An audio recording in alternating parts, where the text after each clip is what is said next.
He is my guide. He is my peace. He is my joy. He is my comfort. He is my Lord, and He rules my life. In Genesis, Jesus Christ is the breath of life.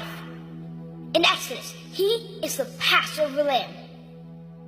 In Leviticus, He's our high priest. In Numbers, He's a pillar of cloud by day and the pillar of fire by night. In Deuteronomy, He's the prophet like unto Moses.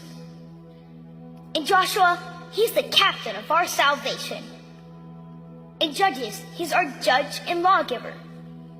In Ruth, He is our kinsman redeemer. In 1 and 2 Samuel, He's our trusted prophet.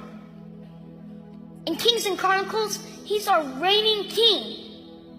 In Ezra and Nehemiah, He's the rebuilder of the broken down walls of human life. And in Esther, He is our Mordecai. In Job, He is our ever-living Redeemer. In Psalms, He is our shepherd. In Proverbs and Ecclesiastes, He is our wisdom. And in Song of Solomon, He is our loving bridegroom. In Isaiah, He's the Prince of Peace. In Jeremiah, He is the righteous branch. In Lamentations, He's the weeping prophet. In Ezekiel, He's the wonderful four-faced man. And in Daniel, He's the fourth man in life's fiery furnace. In Hosea, He's the faithful husband, forever married to the backslider. In Joel, He's the baptizer of the Holy Ghost and fire. In Amos, He is our burden bearer. In Obadiah, He is mighty to save. In Jonah, He is our great foreign missionary. In Micah, He's the messenger of beautiful feet. In Nahum, He's our strength and shield. In Habakkuk, He's God's evangelist crying, "Revive thy works in the midst of the years." In Zephaniah, He is our Savior.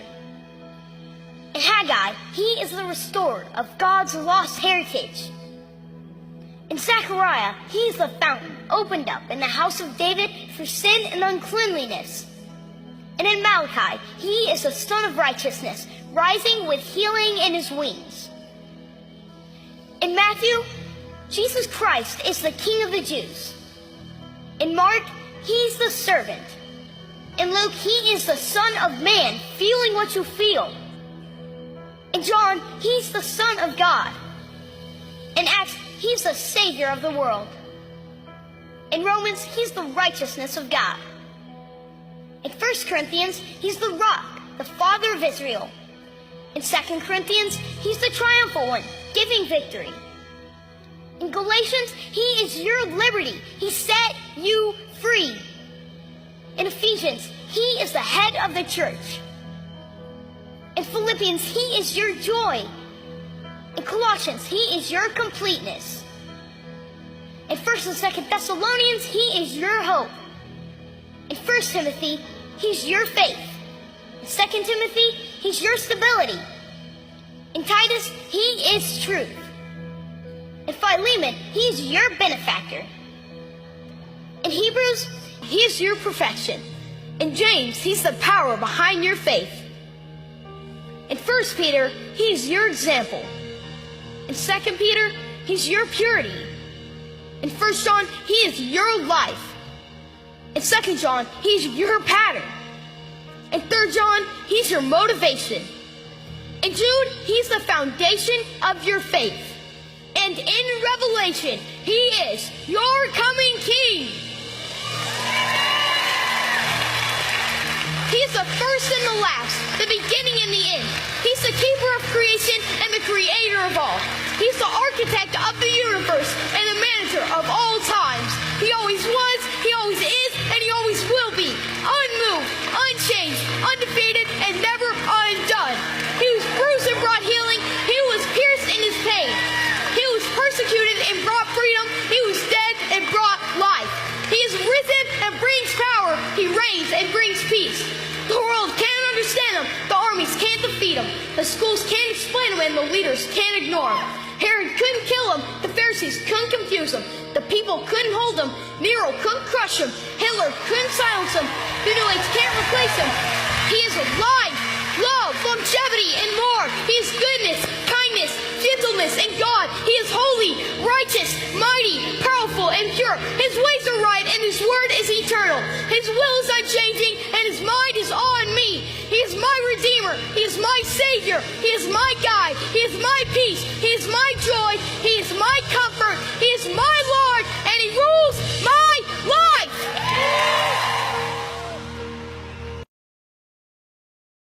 Seorang ibu lagi studi di Jerman. Ibu Indonesia punya anak 3 dengan suaminya, dia tinggal di Jerman. Dia berkata begini, pada kelas terakhir dia ngambil mata kuliah sosiologi. Dosennya memberi tugas smiling, tersenyumlah. Nah, saudara, apa tugasnya? Setiap mahasiswa diminta untuk memberikan senyum kepada orang yang belum dikenal, 3 orang berbeda. Kemudian amati reaksinya. Analisis reaksi orang itu setelah mendapat senyum kamu. Ibu itu berpikir ini tugas yang gampang. Karena ibu itu adalah orang yang ramah. Setelah kelas itu bubar, suami dan anaknya sudah menunggu dia. Lalu saudara, anaknya berkata, "Ma, kita makan ke McDonald dulu." Oke, di kampus ada McDonald, saudara. Lalu waktu ngantri, dia berkata, "Kamu sama anaknya itu, saudara, sudah kamu tunggu saja di meja itu. Aku yang ngantri." Jadi mama yang ngantri, ibu itu yang ngantri. Saudara-saudara, pada waktu dia ngantri, tiba-tiba di belakang terdengar suara gaduh. Jadi dia nengok ke belakang, orang-orang di belakang tuh menyingkir, saudara. Belum dia tahu apa-apa, hidungnya itu tercium bau amis sekali, bau yang menjijikkan. Begitu dia lihat ke belakang, ada 2 orang, katakanlah homeless, ada 2 orang tunawisma. Baunya luar biasa. Semua orang menyingkir. Dia tertegun. Waktu dia lihat ke belakang, 1 orang pas di belakang dia agak pendek. 1 lagi normal. Tetapi orang yang tingginya normal itu matanya liar, tangannya geraknya liar. Dia tahu ini orang punya problem mental, deficiency mental. Lalu yang pendek itu rupanya penjaga orang yang punya deficiency mental ini. Dan ketika dia balik ke belakang, itu baunya menjijikkan sekali. Lalu waktu dia ngeliat, orang itu ngeliat, tiba-tiba dia teringat tugas dosennya. Dia senyum. Lalu bapak pendek itu berkata, "Good day, Mom." Selamat siang, Mom. Dengan harapan, kata dia, "Aku membaca sebuah harapan di matanya. Jangan usir kami ya." Lalu dia senyum. Kemudian penjaga McDonald berkata, "Ibu mau pesan apa?" 3 kali baru dia sadar. Akhirnya dia menyingkir dan berkata, "Bapak dulu dah. Silakan, kamu mau pesan apa?" Nah, bapak yang pendek itu, saudara, memesan secangkir kopi. Saudara-saudara, ibu itu melihat uang yang dibayarkan untuk kopi itu uang logaman.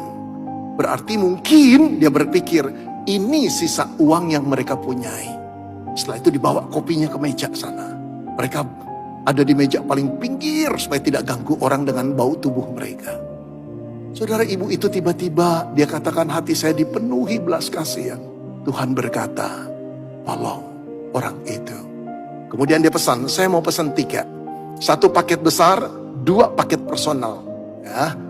Kemudian setelah keluar, "Tolong paket besar ini untuk dia, suaminya dan anaknya antar ke meja suamiku. Yang 2 ini biar saya yang bawa." Lalu dia bawa kedua orang itu. 2 orang tunawisma itu, saudara. Oh, dia tepuk tangannya. "Hei, ini buat kalian ya. Terima ya, makan ya." Tiba-tiba kaget bapak yang pendek itu. Dengan berkaca dan gugup berkata, "Terima kasih ibu, kamu memperhatikan kami. Bukan aku yang memperhatikan kamu, tapi Tuhan yang berkata-kata untuk menolong kalian. Makan ya." Saudara-saudara, ketika dia hampiri meja suaminya dari tadi ngeliatin apa yang dilakukan istrinya. Ketika dia duduk, suaminya berkata begini, "Sekarang aku tambah paham kenapa Tuhan memberikan engkau jadi istriku. Supaya hatiku jadi lembut lihat kebaikanmu." Saudara-saudara, makan selesai. Tiba-tiba tamu yang lain setelah makan selesai, pada datang ke suami istri ini, menyalami. Ada yang berkata, "Terima kasih, hari ini engkau memberikan pelajaran kami bagaimana kami menjadi manusia." Ada seorang bapak berkata, lain kali Bu, kalau aku mendapat kesempatan melakukan perbuatan baik, aku akan ingat kamu, supaya aku tidak menyia-nyiakan. Setelah beres semua, suami istri dan anaknya ini pulang. Waktu mau keluar, dia menatap dua orang itu. Dua orang itu sedang menatap dia, lalu melambai tangannya dan berkata, terima kasih. Saudara-saudara, ibu itu berkata, aku ingin menangis.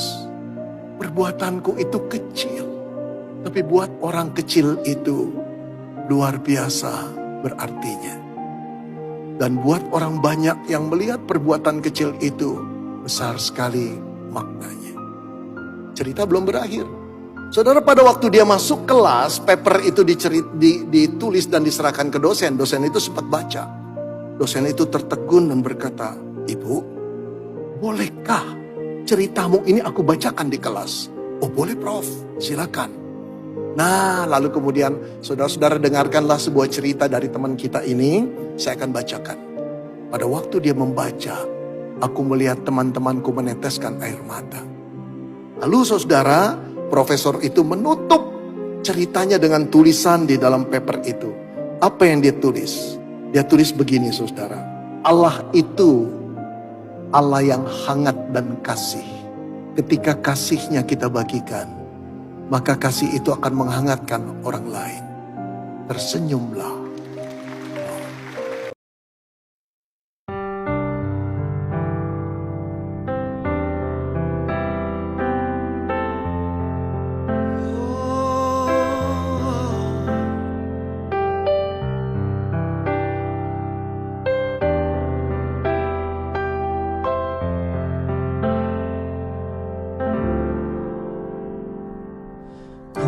Datang ya Bapa dalam kerinduan,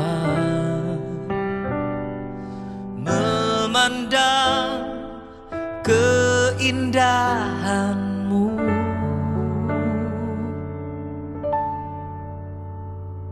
Ku berikan segalanya, semuanya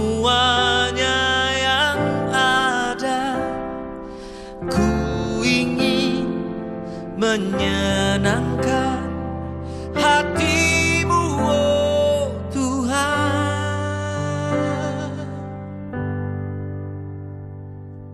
Ku datang ya Bapa dalam kerinduan, memandang keindahan.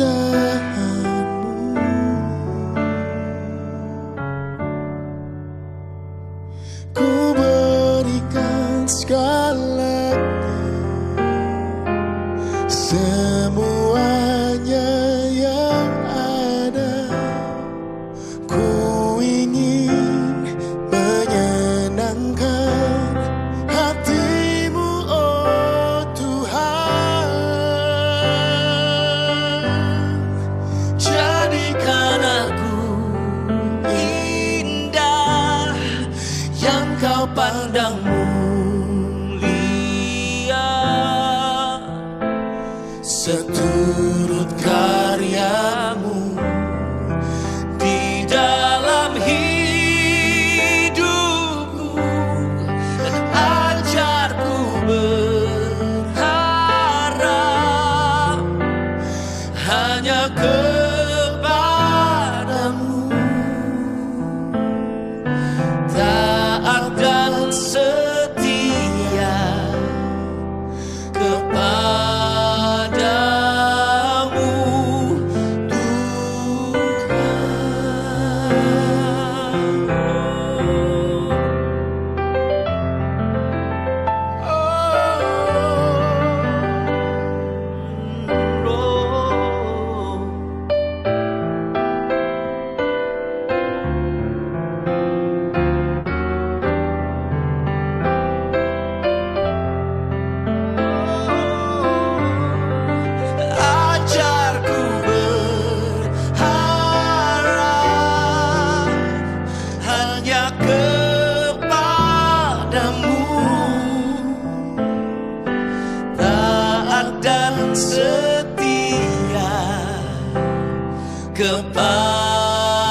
kepadamu Tuhan.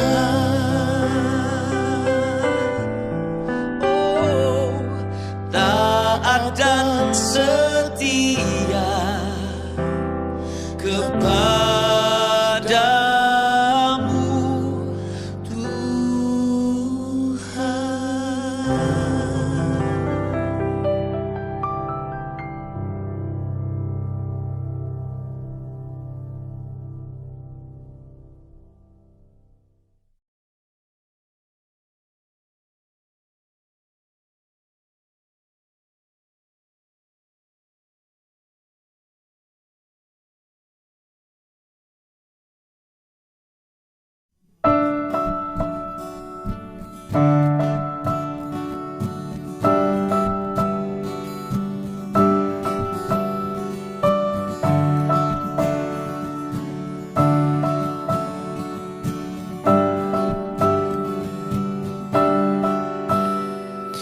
Ajarku berdiam dekat di hatimu. Di saat ku berpaling, temukan cintamu. Di sana kau menanti untuk bawaku lagi bersekutu dalam damai yang sejati. Oh, oh, ku damba hadirmu. Oh, oh, inilah rinduku. Hidupku hanyalah untukmu. Segenap hatiku kagum akan kebaikanmu. Dan nafasku menciptakan kasihmu. Ajarku berdiam dekat di hatimu.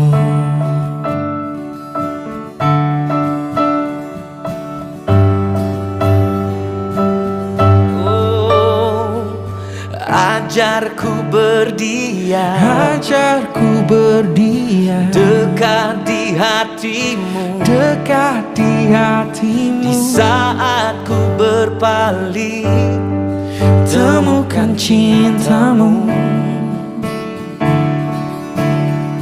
di sana kau menanti, Di sana kau menanti untuk bawaku lagi, untuk bawaku lagi bersekutu dalam damai yang sejati.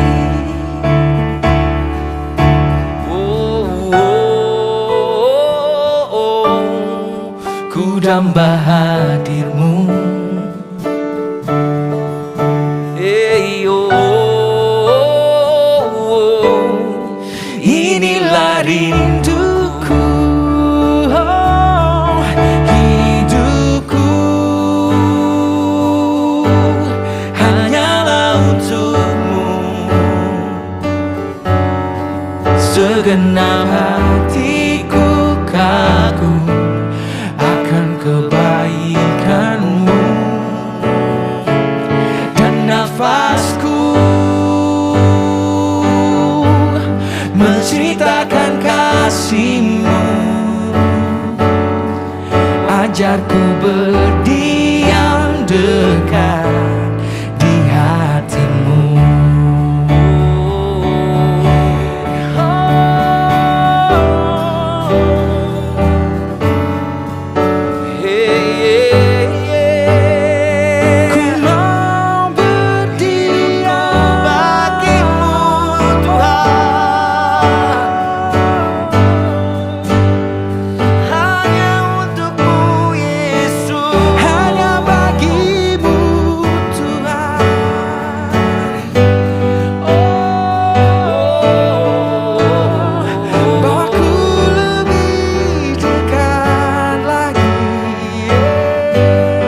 Segenap hatiku kagum akan kebaikan-Mu.